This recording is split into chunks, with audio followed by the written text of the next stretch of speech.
Assalamualaikum warahmatullahi wabarakatuh. Perkenalkan, nama saya Jana Malia dari kelas 11B. Jadi di sini saya akan menceritakan sedikit tentang kisah Nabi Yakub alaihissalam. Nabi Yakub alaihissalam merupakan putra dari Nabi Ishak alaihissalam. Nabi Ishak alaihissalam mempunyai dua orang anak, yaitu Is dan Nabi Yakub. Ketika usia Nabi Ishak sudah tidak muda atau sudah lanjut, pendengaran dan penglihatannya sudah tidak lagi baik. Islah yang setiap hari melayani kebutuhan Nabi Ishak itu adalah tanggung jawabnya sebagai anak tertua.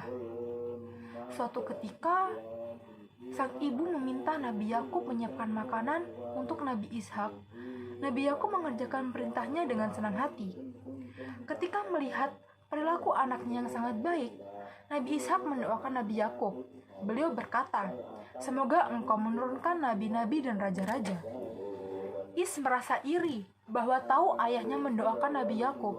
Ia merasa Nabi Yakub telah lancang menggantikan tugasnya menyiapkan makanan untuk ayahnya, yang seharusnya doa itu untuk dirinya, bukan Nabi Yakub. Is kemudian mengancam akan membunuh Nabi Yakub agar doa-doa ayahnya itu tidak terwujud. Mengetahui bahwa hubungan kedua putranya tidak harmonis, sang ibu menyuruh Nabi Yakub pergi ke Padang Aram ke rumah pamannya. Nabi Yakub pun menuruti perintah ibu. Ia pergi sembunyi-sembunyi pada malam hari. Karena kebiasaan inilah Nabi Yakub disebut Israel, yang berarti berjalan di malam hari. Nabi Yakub telah tiba di Padang Aram dengan selamat. Ia kemudian mencari rumah pamannya dan meminta izin untuk tinggal di sana. Sang paman mengizinkan Nabi Yakub untuk tinggal, bahkan ia menganggap Nabi Yakub sebagai anaknya sendiri. Laban bin Batwih atau paman Nabi Yakub adalah seorang yang dermawan.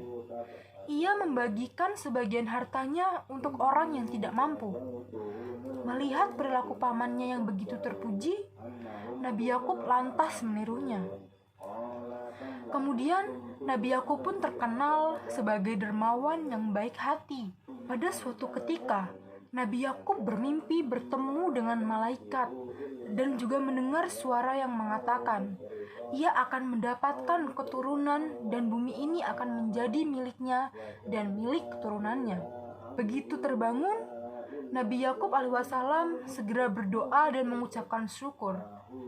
Melihat perilaku keponakannya yang begitu terpuji, Laban bin Batwih, paman Nabi Yakub alaihissalam, berniat untuk menjodohkan Nabi Yakub dengan salah satu putrinya. Nabi Yakub pun memilih menikah dengan sang adik Rahil, yang memiliki paras rupawan. Namun, setelah waktu berjalan, Nabi Yakub juga menikahi Laila, putri tertua pamannya. Yakub juga menikah dengan Zulfa dan Balha.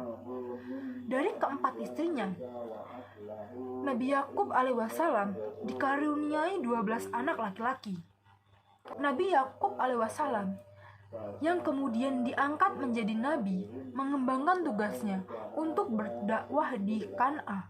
Dari anak cucu Nabi Yakub inilah kelak akan lahir beberapa nabi Bani Israel.